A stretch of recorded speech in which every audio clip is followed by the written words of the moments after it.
बिस्मिल्लाहिर्रहमानिर्रहीम अस्सलाम वालेकुम। मैं मोहम्मद फ़राज़ हूँ और आप देख रहे हैं करंट अफेयर्स विद फ़राज़। जनाब, आज की इस वीडियो में हम दो अहम टॉपिक्स के ऊपर गुफ्तगू करेंगे।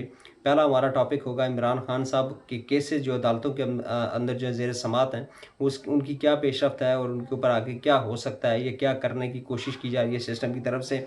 और दूसरा हमारा टॉपिक होगा हस्बे मामूल जो इसराइल और फ़लस्तीन की इस वक्त जंग है, उसमें क्या पेशरफ्त है और इसराइल क्या करने जा रहा है और मुस्तकबिल करीब में क्या हो सकता है मिडल ईस्ट के अंदर। इसके ऊपर आपके सामने कुछ गुजारा और कुछ चीज़ें आपके सामने मैं शेयर करूंगा कि इसराइल को कितना नुकसान हुआ है, हमास को कितनी कामयाबी मिली है और आने वाले चंद दिनों में, या महीनों में, या हफ्तों में क्या होने जा रहा है मिडल ईस्ट में। जनाब, इससे पहले कि हम आगे बढ़ें, आप तमाम बाप से मैं गुजारिश करना चाहूँगा कि अगर आपको वीडियो पसंद आए तो चैनल को लाजमी सब्सक्राइब कीजिएगा, वीडियो को लाइक कीजिएगा, शेयर कीजिएगा और कमेंट सेक्शन में अपनी राय से ज़रूर मुस्तफ़ीद कीजिएगा। और अगर आप मुझे फेसबुक पेज पर मुलाज़ा करें तो मेरे पेज को लाइक और शेयर करना मत भूलिएगा।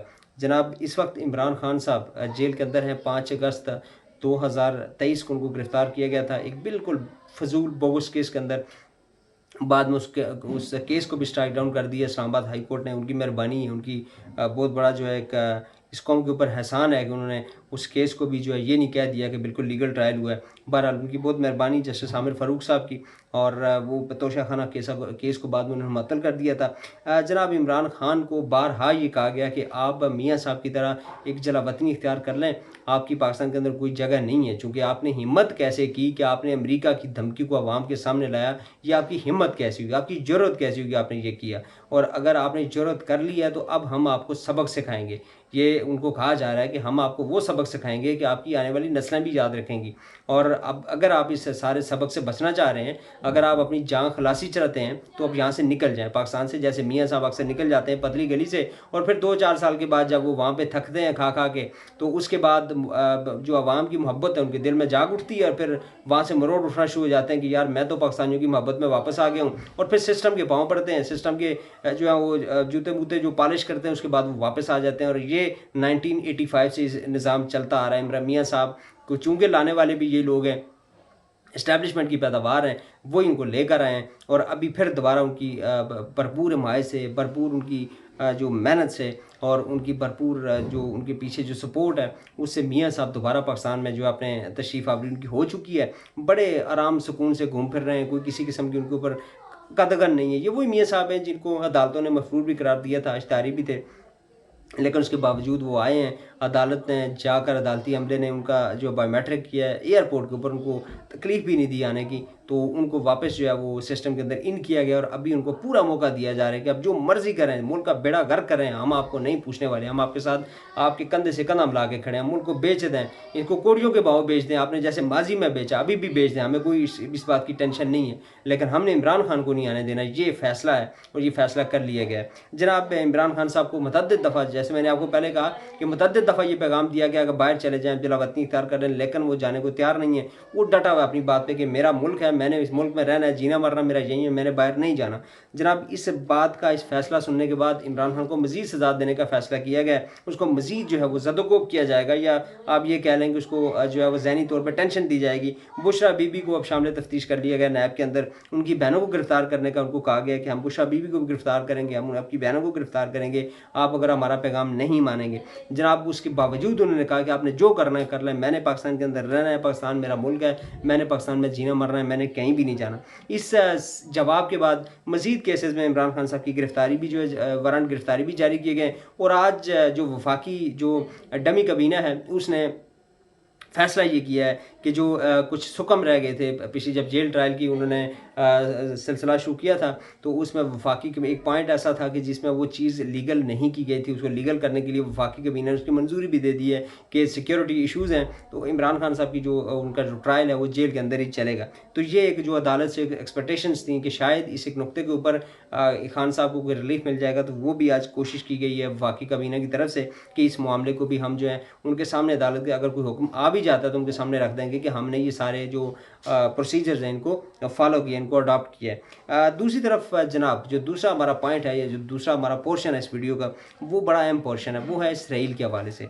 इसराइल ने इस वक्त जो फ़लस्तीन के अंदर जो जुल्म और सितम ढाए हुए हैं, जो इस वक्त जो वहाँ पे सूरत हाल बनी हुई है, कि ना बच्चों को देखा जा रहा है, ना बूढ़ों को जा रहा है, ना अस्पतालों को देखा जा रहा है, ना वहाँ पे जो पनागज़ीन कैंप्स हैं उनको देखा जा रहा है। अंधाधुंध बमबारी की जा रही है और तमाम दुनिया के जो कवानीन हैं, जो अखलाकियात हैं, सब का बेड़ा गर्क करके इसराइल ने रख दिया है। और हमास ने जो उसके ऊपर हमला किया था बकौल उनके, उसके जवाब में अब उसको अपना अब हक़ दफ़ा समझते हुए उसने बुरी तरह वहाँ पे जो है बच्चों को भी नहीं बख्शा, ख़वातीन को नहीं बख्शा। मतलब कि फ़लस्तीन का गज़ा की जो पट्टी है उसके ऊपर बेदरेग किस्म की बमबारी और वहशियाना बमबारी अभी तक इसराइल की तरफ से जारी सारी है। जनाब आज आपको याद होगा कि 2 दिन पहले अरबों की एक मीटिंग हुई थी जिसमें हमारे वज़ीर-ए-आज़म साहब हैं, ये भी गए थे, तशरीफ़ लेकर गए थे और बिल्कुल पिछली लाइन में खड़े थे। मैंने एक तस्वीर मेरी नज़र से आई थी, एटमी मुल्क के वज़ीर-ए-आज़म हैं लेकिन पिछली लाइन में इनको कहीं कोने खुदरे में एक जगह पे खड़ा किया गया था। बहरहाल छोड़ें उस मामले को।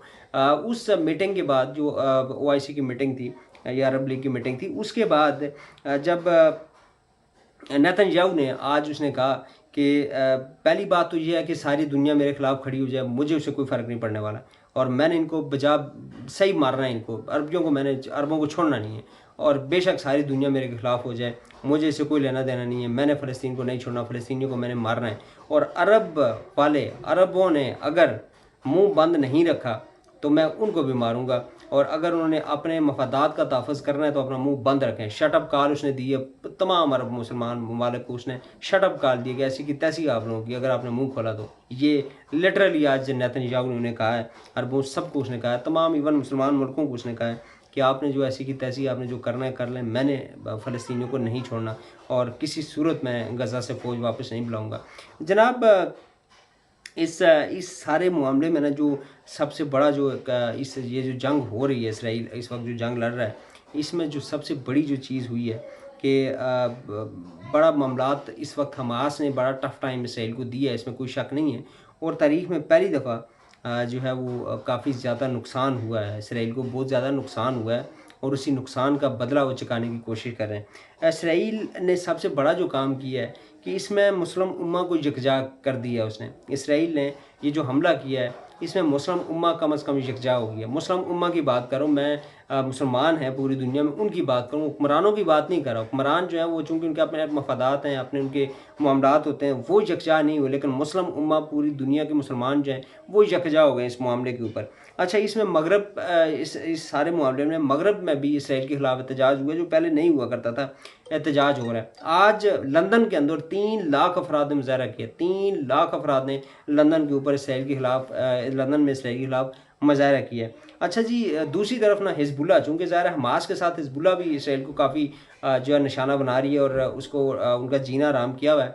तो हिजबुल्लाह के ऊपर हमले की तैयारी कर ली गई है और एक बड़े हमले की तैयारी की गई है कि हम हिजबुल्लाह को भी नहीं छोड़ेंगे। ये जो है ये इसराइल ने कहा है।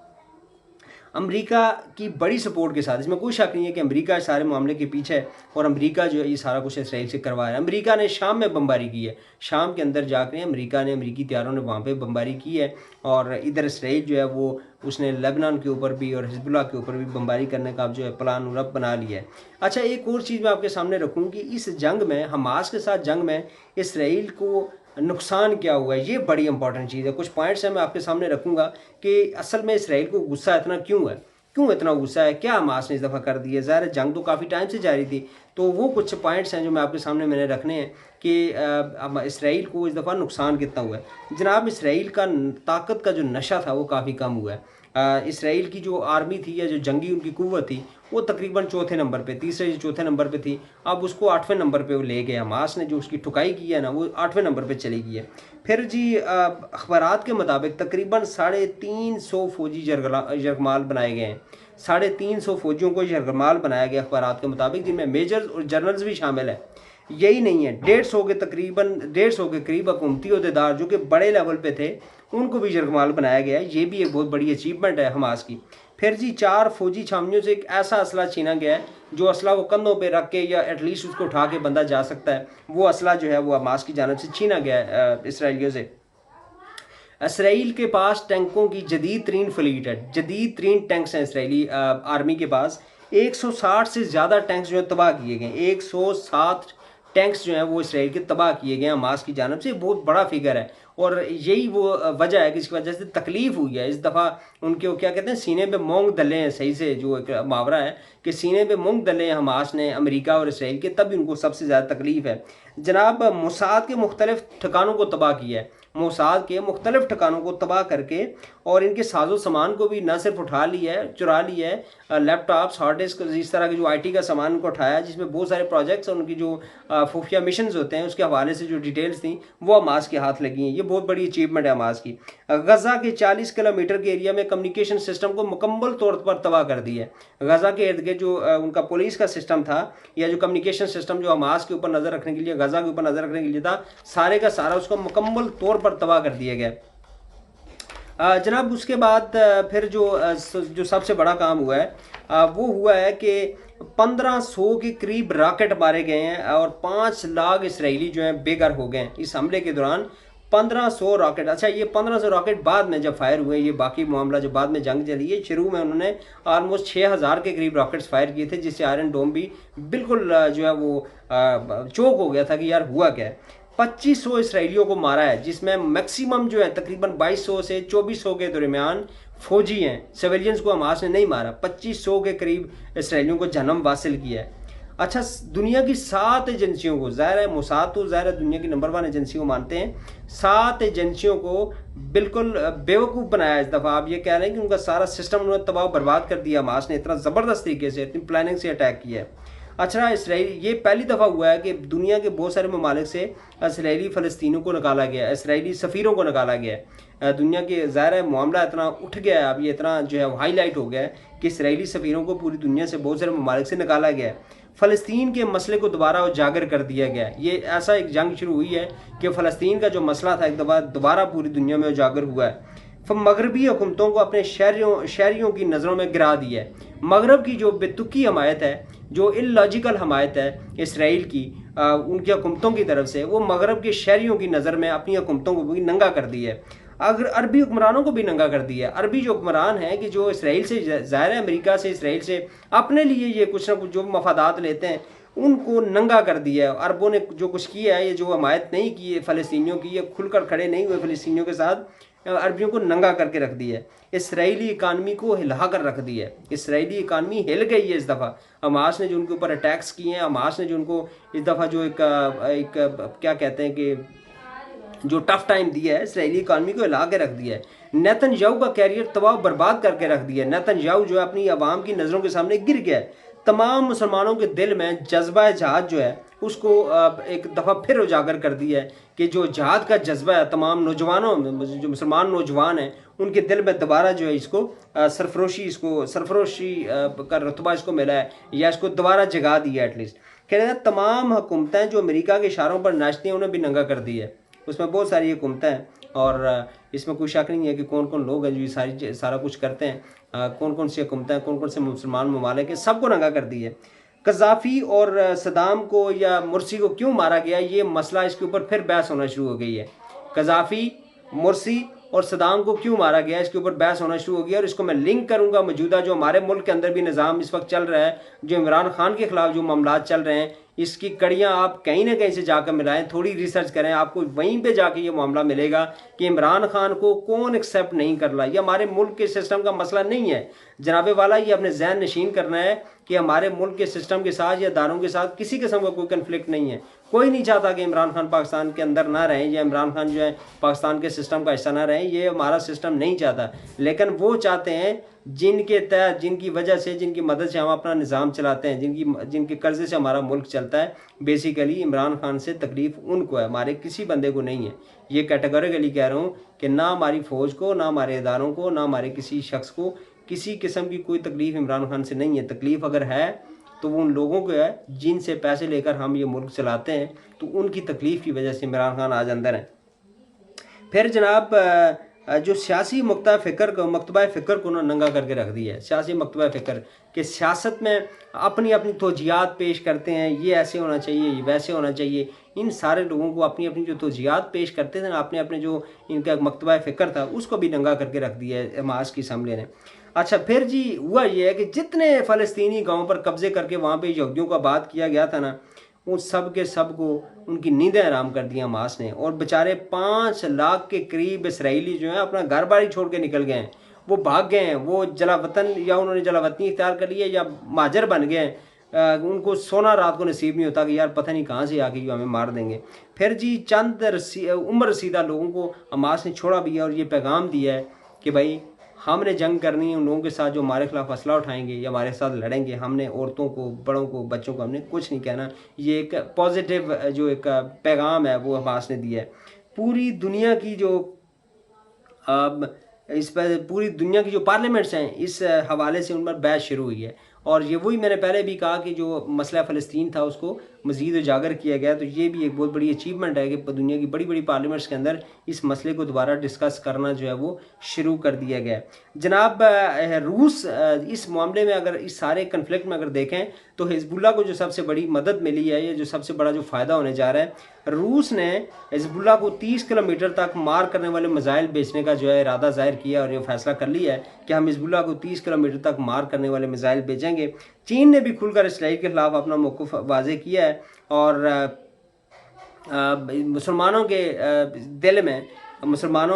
दिल में वो चीज़ आश्कार हुई है, उस जगह की अहमियत आश्कार हुई है कि जहाँ पे हमारे नबी करीम सल्लल्लाहु अलैहि वसल्लम ने अंबिया की इमामत की थी, वो दुनिया के सामने उस सारे मामले को दोबारा आश्कार किया है और इस दुनिया में फ़लस्तीन के मसले को एक दफ़ा से फिर से उजागर किया हमास ने। ये वो बड़ी अचीवमेंट्स हैं जो हमास ने हासिल की हैं। और इन अचीवमेंट्स की वजह से इसराइल का जो नेतन्याहू है, जो उसका वज़ीर-ए-आज़म है, ये अमेरिका जो उसका सरपरस्त आला है, उनको तकलीफ़ है, उनके पेट में मरोड़ उठ रहे हैं और इसी वजह से उन्होंने भरपूर तरीके से जो वहशियाना तशद्दुद और जो बमबारी और ये सारी चीज़ें कर रहे हैं, उसके पीछे लॉजिक यही है कि पहली दफ़ा हमास ने सही गर्दन से जाके पकड़ा इसराइल को। अल्लाह ताला हम सब का हामी नासिर हो। अल्लाह ताला पूरी दुनिया में जहाँ कहीं भी मुसलमान जिहाद कर रहे हैं या लड़ रहे हैं, अल्लाह ताला उनको कामयाबी अता फरमाए। हमारे मुल्क को अल्लाह ताला अपनी हिफ्ज़-ओ-मान में रखें। अस्सलामु अलैकुम व रहमतुल्लाहि व बरकातुहू।